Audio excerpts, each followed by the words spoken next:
This morning, the scripture reading would be from the book of Proverbs, chapter 5.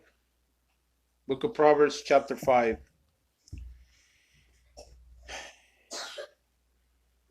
It is amazing to see how in the modern church we have neglected the wisdom that the book of Proverbs has to offer to us. It is amazing to see that how we are failing in many ways. In many instances, how our children are making or taking the wrong path. And a lot of this has to do with the fact that we fail as parents to understand what is the wisdom of the book of Proverbs and how it provides for us a foundation, and it provides the wisdom and everything that is required for us as parents to instruct our children in the way of the Lord. Indeed, it's true that there is a sense of responsibility that any person, any human being must take of his own decisions. But sometimes the taking a bad path or a bad decision or errors in the life of our children come by way of our neglection as parents to instruct them in the wisdom and the admonition of the Lord, to make them acquainted with the wisdom of the book of Proverbs. As we shall see this morning from the book of Proverbs in chapter 5, we find the word of a father to his child, to his young men, to his children.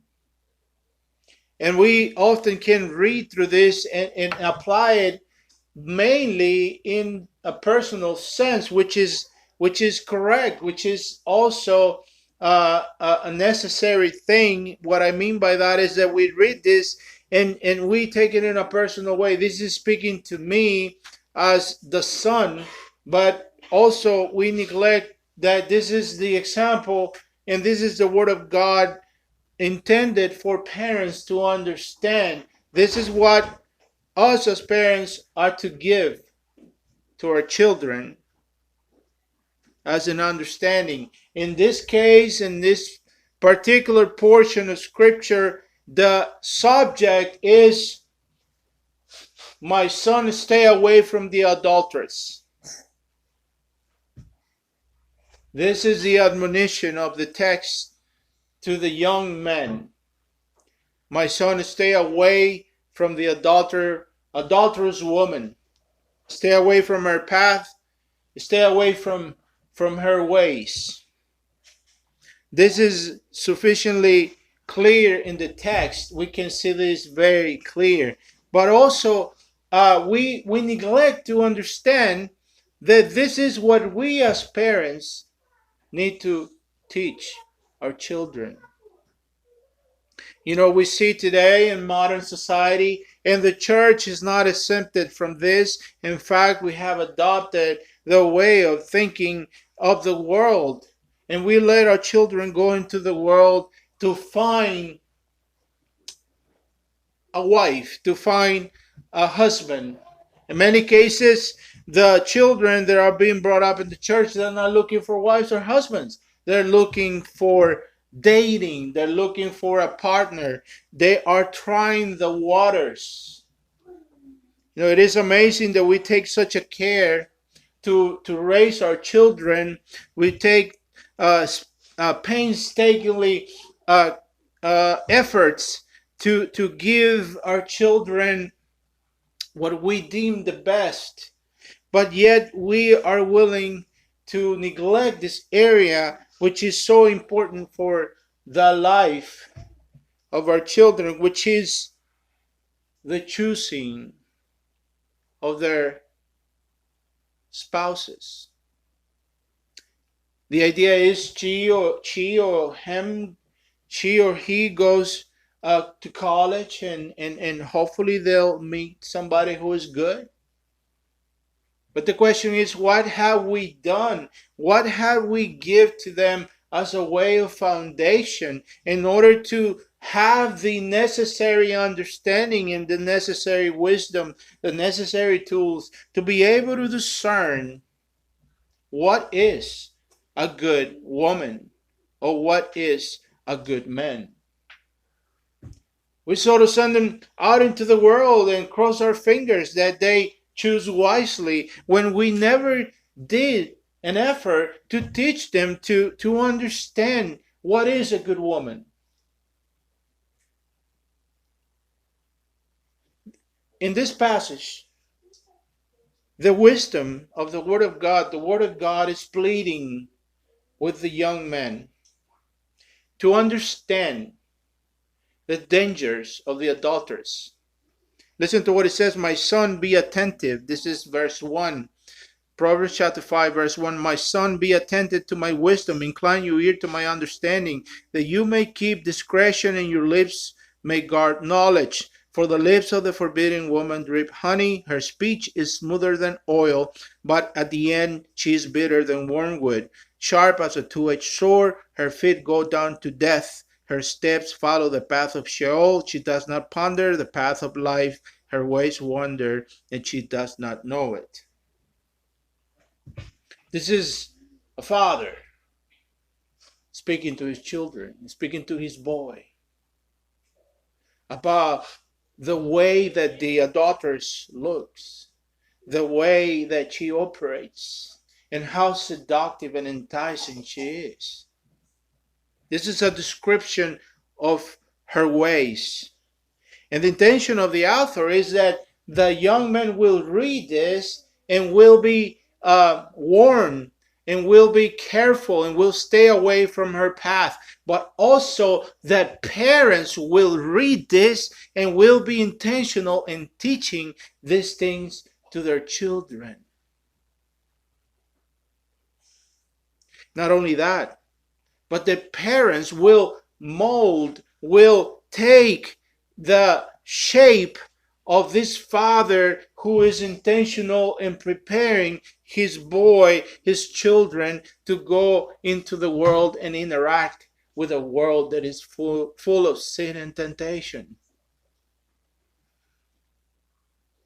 So it is incredible to see that we do parenting in such a way that we hope that our children will find godly spouses when we neglect to do the task, when we neglect to be diligent in teaching them the wisdom that is in this book. The intention of the author, the intention of God, by giving us this, is that we will draw from here and we will use the book of Proverbs as the foundation to teach our children wisdom. This is one of the essential books that every young woman, every young man must know and be taught from by the father, by the mother. We need to stop looking at this book something that is the duty of the son to read, but not the duty of the parents to teach. I've seen adults studying the book of Proverbs and only in terms of benefit for themselves, but not in terms of benefits for their children.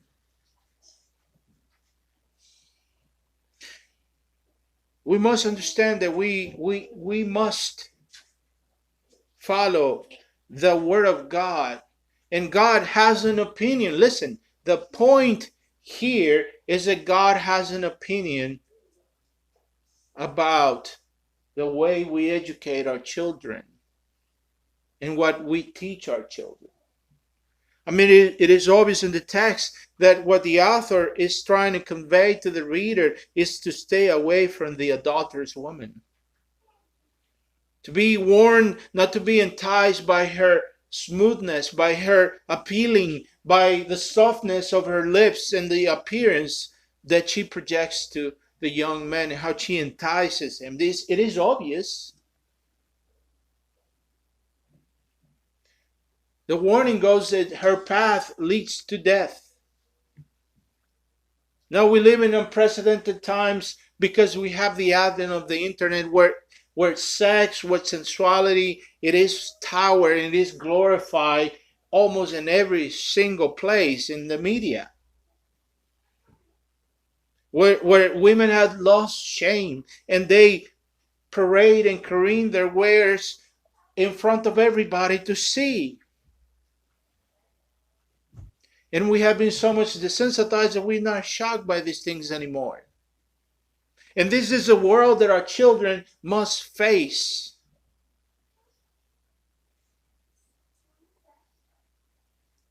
This is the ethos, this is the spirit of the age where sensuality, where the projecting, the drawing attention to oneself are the anthems of this world today. Where even so-called Christian women don't know what being modest means anymore. Where they present themselves with suggestive pictures showing their form, suggesting what. And this is the assortment that is set before the eyes of our boys and our young girls. And they must sift out through this confusion and this parade of sensuality. And therefore, let me ask you this question. Won't we do, wouldn't be good for us to take the time to teach what does the Word of God has to say in regards of the adulterous woman and how can they identify her? Because let me tell you, she is everywhere today. She's all over the internet. So don't be surprised if you neglect to teach your children the wisdom of the book of Proverbs when he shows up with some kind of a specimen at Christmas or Thanksgiving and you are appalled when you neglected to teach them to choose wisely and not to be led just by the senses. So don't be appalled, don't be surprised when he or she shows up with a specimen of the world. When you neglected to teach them what does the Word of God has to say about the choosing of a spouse. Nevertheless, you understand now that the world doesn't look for wives or spouses anymore. They just look for dating. And there's a great difference between looking for a spouse and a wife and dating. Dating is just on the trial basis to see what happens. In the meantime, a person invests their feelings, invests themselves in this uncertainty and these relationships that may lead to nothing. When the Bible teaches to the men of God, to the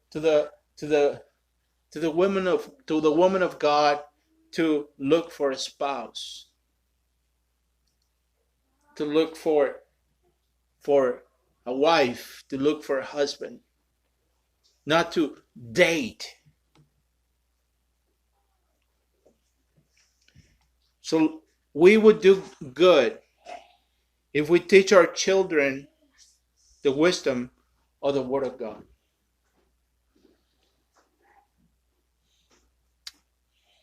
Let us pray. Heavenly Father, help us, dear God. Help us to understand your word and to apply it. In the name of Christ we pray. Amen.